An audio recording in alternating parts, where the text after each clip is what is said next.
Sveikos merginus ir visi kiti, kurie pažįsta Vytautą. Mergelės, pamatysit mano chotą, pačius mane norėsit kabinti. Nesnoskime, užeikime pas mane. Užrakinu vartus. Kur čia įeit? Va. Hei!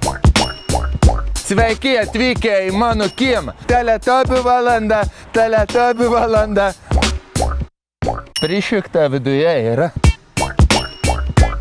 Štai už mano nugaros, matote, mano prosenelis Vytautas I buvo nukabinęs 3 paneles per 3 sekundės.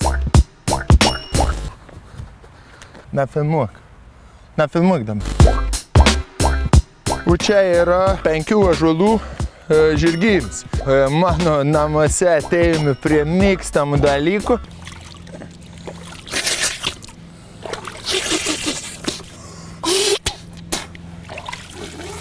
Kiemų tvenkinuku, kuriame yra pastatyta originalaus dydžio mano skulptūra, kai aš buvau 15 metų. Štai mano automobilių parkas. Parodys savo mėgstamiausias.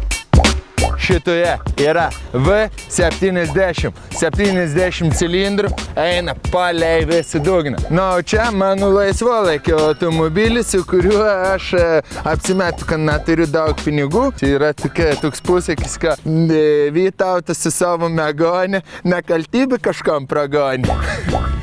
Na kągi, apžiūrėjote mano kiemą, laikas užeiti į namą. Kaip yra posakis, nebūna namų, kur Vytautas negali nusipirkti. Užeisime pro galinį įėjimą. Nepasiėmė raktų, palauk, eikime per kitą. Va, pro baseino vidinį kiemą įeisiu. Nesuprantu. Virgi!